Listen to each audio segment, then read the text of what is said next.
Hello welcome back to my channel. इस video में बात करेंगे रिगार्डिंग लीव्स फॉर बैंकर कि एज ए बैंकर आपको कौन कौन सी छुट्टियां मिलती है। बहुत से लोगों के मन में बहुत सारे तमाम सवाल हैं, ठीक है। स्पेशली जो न्यू ज्वाइनी है, हाँ, जो प्रोबेशन में अभी उनके मन में डाउट है कि कौन कौन सा छुट्टी अभी वो ले सकते हैं। प्रोबेशन में एग्ज़ाम के लिए छुट्टी मिलेगा कि नहीं, शादी के लिए छुट्टी मिलेगा कि नहीं, मैटरनिटी लीव मिलेगा कि नहीं, ये सब सारे आप लोगों के डाउट्स हैं। तो इस वीडियो में मैं कोशिश करूंगा कि आपके जो भी डाउट्स है वो क्लियर हो जाए। तो आप वीडियो को एंड तक देखना, चैनल पर नए तो सब्सक्राइब कर लेना, दोस्तों के साथ शेयर कर देना, ठीक है। बाकी ये वीडियो सबके लिए एप्लीकेबल है, सबके लिए यूजफुल है, इरिस्पेक्टिव ऑफ पोस्ट, चाहे वो पीओ हो, ऑफिसर हो, क्लर्क हो, या फिर कोई भी बैंक्स में आप पोस्टेड हो या पोस्टेड होने वाले हो, तो सारे लोगों के लिए एप्लीकेबल है, ठीक है। बढ़ते हैं आगे, बात करते हैं सबसे पहले कैजुअल लीव का। तो कैजुअल लीव क्या है ना कि आपको टोटल 12 मिलते हैं एक साल में, मतलब एक मंथ का एक सीएल आपको मिलता है। इसको क्रेडिट होने का ना दो पैटर्न्स होते हैं। कुछ बैंक्स में क्या होते हैं सीन कि जैसे आपने सपोज जून में ज्वाइन किया, तो जून से लेकर जनवरी तक मान लो 7 मंथ हुए बीच में, तो 7 मंथ का सीएल 7 सीएल एक साथ आपके अकाउंट में क्रेडिट हो जाएगा। अब जनवरी क्यों? क्योंकि जनवरी एक ऐसा मंथ होता है जिसमें आपका जो लीव वाला बैलेंस शीट होता है वो अपडेट होता है, मतलब जनवरी टू जनवरी आपके अकाउंट में क्रेडिट होते हैं छुट्टी, ठीक है। तो जून से लेकर जनवरी तक का जो छुट्टी होगा आपका सीएल, जितने मंथ होंगे उतने एक साथ क्रेडिट हो जाएंगे। एक सीन हो गया। दूसरा, बहुत सारे बैंक्स में क्या होते हैं कि एक मंथ पासिंग के साथ आपको एक छुट्टी मिलेगा। कैसे? जैसे आपने जून में ज्वाइन किया तो ज्वाइनिंग होते ही आपको एक सीएल आपके अकाउंट में क्रेडिट हो जाएगा, ठीक है। फिर जून खत्म हुआ, जुलाई स्टार्ट हुआ, जुलाई स्टार्ट होते ही एक छुट्टी आपके अकाउंट में क्रेडिट हो जाएगा, तो अभी आपका बैलेंस कितना होगा? 2, ठीक है। फिर जुलाई खत्म हो गया, अगस्त स्टार्ट हुआ, अगस्त स्टार्ट होते ही एक सीएल फिर से आपके अकाउंट में ऐड हो जाएगा। अभी क्रेडिट कितना हो जाएगा? टोटल 3, मतलब एक मंथ पासिंग के साथ आपका एक एक छुट्टी ऐड होते जाएगा। तो ये दो पैटर्न है अलग अलग बैंक्स में जो मैंने ऑब्जर्व किया। तो आप अपने बैंक में देख लीजिएगा कि क्या पैटर्न है, एक साथ क्रेडिट हो रहे हैं रिमेनिंग पीरियड के, या फिर मंथ पासिंग के साथ एक एक करके क्रेडिट हो रहे हैं, ठीक है। उसके बाद क्या सीन है कि ये जो कैजुअल लीव है ये आप मिनिमम 1 दिन का ले सकते हैं, मैक्सिमम 4 दिन का ले सकते हैं एट ए टाइम, ठीक है। तो 4 छुट्टी आप ले सकते हैं। जो मेजर चीज़ें हैं ध्यान देने के लिए वो आप ध्यान से सुनना कि जैसे बीच में सैटरडे संडे का छुट्टी आ जाता है। जैसे आपने फ्राइडे को छुट्टी लिया और सैटरडे संडे ऑफिशियल हॉलीडे है, फिर मंडे को आपने छुट्टी लिया। इस केस में, सीएल के केस में, सैटरडे संडे या मतलब जो ऑफिशियल छुट्टी होता है वो काउंट नहीं होता है। तो इस केस में आप यदि फ्राइडे से लेके मंडे तक छुट्टी पे हैं और सैटरडे संडे ऑफिशियल हॉलीडे है, तो आपके सिर्फ सीएल जो काउंट होंगे वो होंगे 2, ठीक है। यानी कि छुट्टी के दिन का कोई सीएल काउंट नहीं होगा, सिर्फ वर्किंग डे काउंट होगा इन केस ऑफ सीएल। जैसे सपोज आपने मान लो किसी वीक में छुट्टी लेना है तो 5 है, ठीक है, 5 वर्किंग डेज है। उस केस में आपको एक दिन यदि आप जाते हैं, ठीक है, तो बाकी 4 दिन आप सीएल लगा सकते हैं, पूरे 5 दिन का आप सीएल नहीं लगा सकते हैं, ठीक है। तो ये आपका डाउट क्लियर हो गया होगा। उसके बाद इसको आप किसी छुट्टी के साथ क्लब नहीं कर सकते। इसका क्या मतलब है? जैसे आपने सपोज 5 दिन का छुट्टी लेना है तो आप सोच रहे हो कि 4 सीएल लगा देता हूँ, 1 सिक लीव लगा देता हूँ, तो बिल्कुल आप ये नहीं कर सकते, ठीक है। एसबीआई अलाउज दिस, एसबीआई बोलता है कि ठीक है आप सिक लीव कभी भी ले सकते हैं। अदरवाइज आप पीएसबी में ये चीज़ें नहीं है कि आप सीएल के साथ कोई भी छुट्टी क्लब नहीं कर सकते हैं, या तो पीएल के साथ या फिर सिक लीव के साथ, किसी के साथ इसको क्लब नहीं कर सकते। मतलब सिर्फ आप 4 सीएल रूखा सूखा ही ले सकते हैं, ठीक है। होप ये आपका क्लियर हो गया होगा। अब सेकंड बढ़ते हैं, अनएवेल्ड कैजुअल लीव, यूसीएल जिसको बोलते हैं। ये क्या होता है? जैसे आपका मान लो आपने ज्वाइन किया, ठीक है, जून में, और जनवरी तक आपके पास 7 सीएल आए, ठीक है। 7 सीएल में से आपने 3 सीएल अवेल किए, 4 सीएल आपके बच गए। तो जो बच गए वो लैप्स नहीं होता है, वो कैरी फॉरवर्ड होता है। कैरी फॉरवर्ड होता है लेकिन उसको आप एज ए सीएल नहीं ले सकते, उसको एज ए मेडिकल लीव ले सकते हैं, ठीक है। तो उसको यूसीएल बोलते हैं कि आप उसको मेडिकल पर्पज़ के लिए ले सकते हैं छुट्टी। उसको भी आप एट मैक्स 4 ही यूज कर सकते हैं एक टाइम पे, लेकिन उसको आप यूज कर सकते हैं कि जब भी आपका कोई सिक लीव लेना है तो एज ए सिक लीव आप उसको यूज कर सकते हैं यूसीएल को, ठीक है। बढ़ते हैं आगे प्रिविलेज लीव की तरफ। प्रिविलेज लीव या फिर इसको कहीं कहीं अर्न लीव भी बोलते हैं, पीएल या फिर ईएल। ये क्या होता है कि 11 वर्किंग डे पे आपको एक पीएल मिलते हैं। तो अप्रॉक्स यदि कैलकुलेट करेंगे तो ये 33 टोटल होते हैं ईयरली, ठीक है।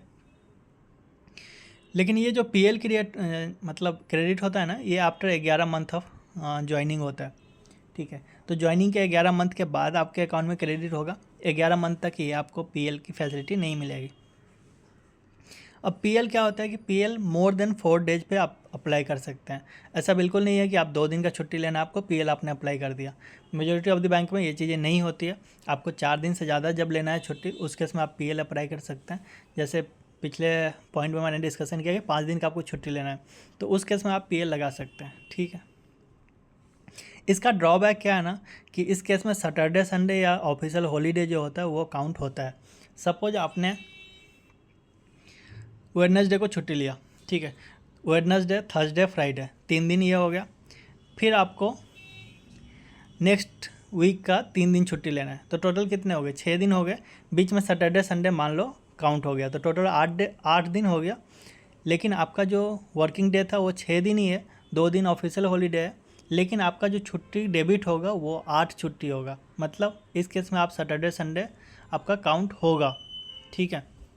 तो ये थोड़ा सा ड्रॉबैक है पीएल का कि आपका जो ऑफिशियल हॉलीडे है, यदि आपने कभी छुट्टी लिया उस बीच में 3-4 छुट्टी हो गया ऑफिशियल हॉलीडे का, तो वो उस केस में काउंट हो जाता है। तो that is a type of थोड़ा सा लॉस है। लेकिन अब सब कुछ का अपना अपना यार प्रॉस कॉन्स है सारे लीव्स का, तो आपको ये थोड़ा सा लॉस बियर करना पड़ेगा, ठीक है। पीएल के साथ भी ये दिक्कत है कि आप पीएल के साथ सीएल या सिक लीव कुछ भी क्लब नहीं कर सकते। रूखा सूखा आपको एक ही लीव लेना पड़ेगा, ठीक है। उसके बाद बात करते हैं सिक लीव का। सिक लीव आपको 30 हाफ मिलेंगे या फिर उसको बोल लीजिए 15 फुल। अब ये हाफ फुल का क्या कॉन्सेप्ट है? मेडिकल लीव आप 2 लगाएंगे ना तो 1 दिन का काउंट होगा, ठीक है। जैसे आपको मान लो 1 दिन का छुट्टी चाहिए तो आपके 2 सिक लीव डेबिट होंगे, ठीक है। उसके बाद क्या है कि जब भी आप 1 दिन से ज़्यादा छुट्टी लेते हैं मेडिकल लीव का, तो आपको मेडिकल सर्टिफिकेट प्रोड्यूस करना होता है। एज पर रूल यही है, ठीक है, कि जब 1 दिन से ज़्यादा आपको छुट्टी लेना है तो उसके इसमें आप मेडिकल सर्टिफिकेट लगाइए, तो ये आपको लगाना होता है, ठीक है। उसके बाद बात करते हैं मैटरनिटी लीव का। ये बहुत से गर्ल्स कैंडिडेट का क्वेश्चन था कि क्या प्रोबेशन में मैटरनिटी लीव ले सकते हैं क्या? तो आप बिल्कुल ले सकते हैं, 6 मंथ का आप मैटरनिटी लीव ले सकते हैं, ठीक है। मैक्सिमम 12th मंथ होता है, लेकिन 1 चाइल्ड के लिए आप 6 मंथ का ले सकते हैं। ऑफकोर्स इसमें आपको कोई पे नहीं मिलता, लेकिन आप छुट्टी अवेल कर सकते हैं इवन इन प्रोबेशन। उसके बाद पैटर्निटी लीव की बात करें तो आप ऑफकोर्स 15 डेज का ले सकते हैं। जब भी आप फादर बनते हैं तो उसके इसमें आप 15 डेज का लीव अवेल कर सकते हैं। उसके बाद एक सब मेडिकल लीव है स्पेशली वोमेन एम्प्लॉय के लिए, ठीक है, कि आपका कोई मेडिकल ग्राउंड हो गया या फिर फैमिली मेम्बर का केयर करना है या फिर हायर स्टडीज़ करना है, तो ये लीव आप ले सकते हैं। इसको अवेल करने के लिए 5 साल का मिनिमम सर्विस होना चाहिए, 5 साल के बाद आप ले सकते हैं। टाइप ऑफ बोलते हैं ना ऐसा कि ब्रेक लेना है जॉब से करके, तो उस केस में आप ले सकते हैं, लेकिन ये वोमेंस के लिए लिमिटेड है, तो आप इसके लिए अप्लाई कर सकते हैं डिपेंडिंग अपॉन कि अथॉरिटी अप्रूव कर रहे हैं कि नहीं। लेकिन मेजोरिटी ऑफ द केस में करते हैं, तो आप 5 साल के बाद ये चीज़ अवेल कर सकते हैं, दोबारा से आके आप ज्वाइन कर सकते हैं सर्विस। उसके बाद एक काम की चीज़ें जो बता रहा हूँ वो ध्यान से सुन लेना। प्रिविलेज लीव या sick leave against future accrual. अब ये फ्यूचर एक्रूवल क्या होता है कि कोई चीज़ें आपके पास अभी नहीं है लेकिन फ्यूचर में वो आएगी, तो मैं अभी आपको इस बेसिस पे दे देता हूँ कि फ्यूचर में आपके पास वो आएगा, ठीक है। जैसे होता है ना कभी कि मान लो किसी का पैसा होता है, हमारे यहाँ कर्जा होता है, ठीक है, फिर भी मैं उसको बोलता हूँ कि यार थोड़ा सा और दे दे, जब आएगा तो मैनेज करके मतलब ऐड करके दे दूँगा, ठीक है। तो वो वाला कॉन्सेप्ट यहाँ पे है कि आपके पास छुट्टी नहीं, अभी प्रोबेशन में आपके पास स्पेशली सिर्फ सीएल होंगे। किसी किसी बैंक्स में सिक लीव भी आते हैं, ठीक है, लेकिन मेजोरिटी ऑफ द बैंक्स में आपको स्टार्टिंग में प्रोबेशन नहीं बोलो, आप बोलो कि स्टार्टिंग के 1 ईयर में आपके पास सिर्फ सीएल होते हैं, कैजुअल लीव मिलते हैं।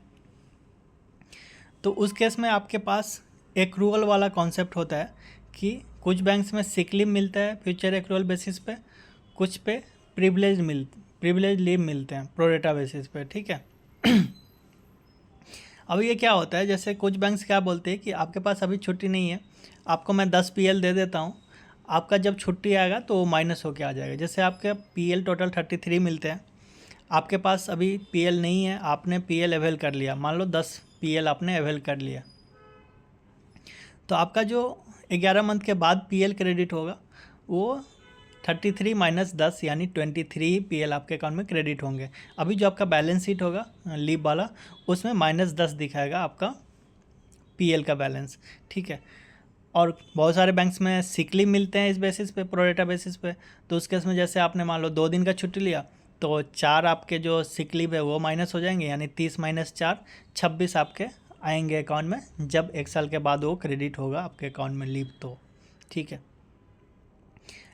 अब ये लीव बताने के लिए तो बता दिया मैंने, लेकिन ये लीव लेना उतना आसान होता नहीं है, उसका कुछ रीजन्स हैं। एक तो इसमें क्या है ना कि आप प्रायर अप्रूवल लेना पड़ता है आपको। जैसे सीएल के केस में क्या होता है, आपका मान लो तबीयत सही नहीं लग रहा है या कुछ इमरजेंसी आ गया, तो सुबह आप बता सकते हो कि सर मैं नहीं आ सकता हूँ, मैंने एक सीएल डाला, आप कैजुअल लीव डाल सकते हो। कैजुअल मतलब कैजुअल, ठीक है, तो आप वो लीव डाल सकते हैं। लेकिन ये जब आप ले रहे हो प्रोरेटा बेसिस वाले, तो इस केस में आपको प्रायर अप्रूवल लेना पड़ता है। बिना प्रायर अप्रूवल का आप यदि छुट्टी पे जाते हो तो उस केस में आपको अनऑथराइज लीव भी मार्क्स किया जा सकता है, ठीक है। तो इस बात का खास ख्याल रखिए आप कि ये प्रोरेटा वाला यदि आप लेते हैं तो प्रायर अप्रूवल मस्ट है। प्रायर अप्रूवल आपके मैनेजर से या फिर जो भी आपका कंसर्निंग अथॉरिटी है, जो अप्रूवल अथॉरिटी है उससे, ठीक है। उसके बाद विल मैनेज, जब आपका छुट्टी क्रेडिट होगा तो मैनेज होके आएगा, ठीक है। बाकी ये डिपेंड करता है अप्रूवल अथॉरिटी पे, बहुत सारे लोगों को पता भी नहीं होता है ये चीज़ें। आपका जो terms and condition, service conditions वाला बुक होता है ना, उसमें ये चीज़ आपको लिखा हुआ मिलेगा, और बाकायदा सर्कुलर भी होता है यार बैंक का, तो आप उसके थ्रू देख सकते हैं, अपने सीनियर वगैरह से पूछ सकते हैं कि प्रोरेटा पे आपके बैंक में कौन सा लीव मिलता है। आइदर सिक लीव मिल रहा होगा या प्रिविलेज लीव मिल रहा होगा, नहीं भी मिल सकता है। ऐसा कोई नहीं है कि कंपलसरी आपको लड़ना है कि नहीं मिलता है, तो ऐसा कुछ भी नहीं है। ये आपका कोई राइट नहीं है, बस बैंक एक फैसिलिटी देती है, तो बैंक के डिस्क्रिप्शन पे यार, बैंक का मन है देगा, नहीं मन है नहीं देगा, तो आप इसके लिए लड़ नहीं सकते हो कि मेरे को चाहिए ही करके, ठीक है। वो उनकी श्रद्धा पे, हाँ, जो अप्रूवल अथॉरिटी है वो अप्रूव करते हैं, तो आप ये छुट्टी अवेल कर सकते हैं, ठीक है। टाइप ऑफ इमरजेंसी वाला ये के लिए तो आप वो चीज़ें देख सकते हैं। उसके बाद बात करते हैं एनुअल पीएल इनकेसमेंट की। तो हालांकि इस बात का तो अभी जो न्यू ज्वाइन है उनको कोई मतलब ही नहीं है, आपके पास खुद ही गरीबी है तो क्या ही सेल करोगे यार। लेकिन जब आपके पास छुट्टी आ जाता है 1 साल के बाद, उस केस में आप ईयरली 5 पीएल जो है इनकैश कर सकते हो, मतलब 5 पीएल आप सेल कर सकते हो, उसके बदला आपको पैसे मिलेंगे। मतलब 5 पीएल आपने सेल किया तो 5 दिन का सैलरी आपके अकाउंट में क्रेडिट होगा, सैलरी के साथ ही वो ऐड होके आते हैं, ठीक है। कोई कंपलसरी नहीं होता, आपका मन है सेल करना है कर लो, और एक मैक्सिमम लिमिट होता है, शायद 240 के आसपास कुछ होता है। ऐसा भी नहीं है कि आपने ज़िंदगी भर छुट्टी नहीं लिया और सारे बेच दिए, तो जी नहीं, उतना भी नहीं कर सकते आप, उसका एक लिमिट है। पहले शायद अप टू 6 मंथ था, अभी शायद 240 दिन या ऐसे कुछ हुए हैं, तो उतना दिन ही आप मैक्सिमम सेल कर सकते हैं, ठीक है। लॉस ऑफ पे लीव, अब क्या है कि जैसे सीएल आपने यूज कर लिया, एक रोल वाला जो बताया मैंने वो वर्क नहीं कर रहा है, या फिर वो भी आपने 2-4 ले लिए, अभी आपके पास कोई ऑप्शन नहीं है, स्टिल आपका इमरजेंसी है कि आपको काम करना ही है, चाहे वो एग्ज़ाम्स का हो, शादी का हो, व्हाट्सएवर, ठीक है। मतलब आपका छुट्टी लेना कंपलसरी है, मतलब अर्जेंट है।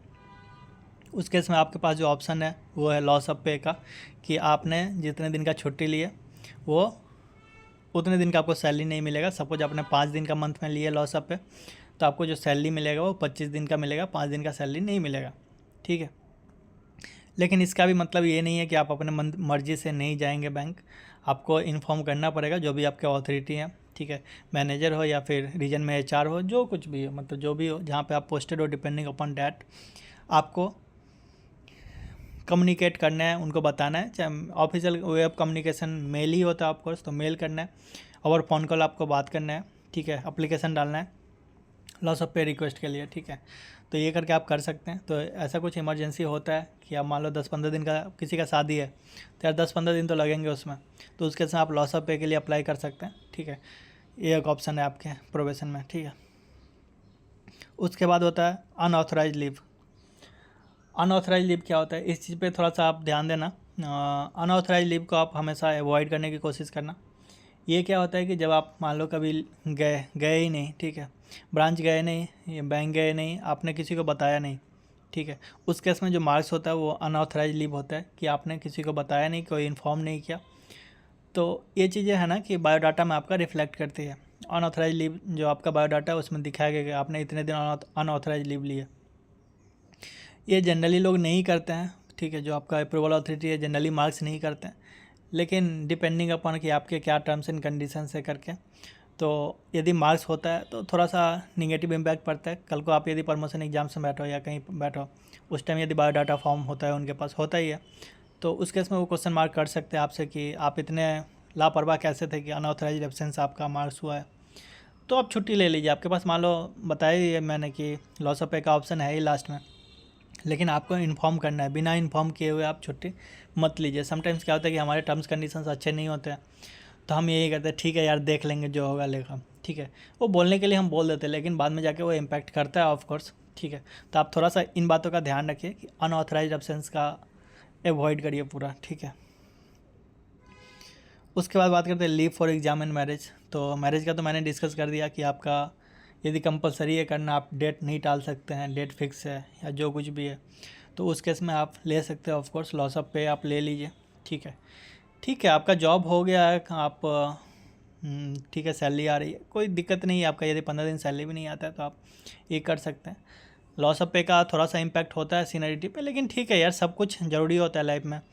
अब इम्पोर्टेंस पे डिपेंड करता है। अब किसी का मान लो शादी है, किसी ने बता रहा था ऐसे ही, किसी से बात हो रहा था कि सर मेरा शादी 2-3 बार टल चुका है, आप नहीं टल सकते, तो यार ठीक है आप कर लो। क्योंकि देखो इंपॉर्टेंस पे चीज़ें होता है ना कि जब मान लो वो चीज़ें आपके लिए ज़्यादा इंपॉर्टेंस है रदर देन सीनियरिटी एंड पैसा, तो आप ऑफकोर्स कर लीजिए। जॉब आपने ज्वाइन कर लीजिए, जॉब आपका कहीं नहीं जा रहा है, तो थोड़ा सा मैनेज आप कर सकते हैं, ठीक है। बाकी एग्जाम्स की बात करें तो यार देखो 1-2 दिन के लिए आप ऑफकोर्स CL डालो। उससे ज़्यादा यदि आपके पास आपको चाहिए तो एक्रोल वाला देखो, यदि हो रहा है तो ठीक है, नहीं तो आप लॉस ऑफ पे ले लो, ठीक है। लेकिन वही है कि आप इनपुट आउटपुट रेशियो देखो। अब लॉस ऑफ पे आप ले लिए, एग्ज़ाम्स का कोई सर्टेनिटी नहीं है, कुछ पता नहीं है, ठीक है, तो उस केस में आप थोड़ा सा अवॉइड करिए। यदि आपको लगता है कि हाँ इनपुट आउटपुट रेशियो जो है वो अच्छा है, ठीक है, अब आपको लगता है कि हाँ 4 दिन मैंने लॉस ऑफ पे लिए और वहाँ पे मान लो मेरा आउटपुट अच्छा आ सकता है, तो ऑफकोर्स आप दीजिए। अब मान लो किसी का यार UPSC का एग्ज़ाम्स है, उसका प्री हो गया, मेंस हो गया, इंटरव्यू के लिए उसको चाहिए कि 10 दिन प्रिपेयर करना है, तो ऑफकोर्स आप रिस्क लीजिए, ठीक है।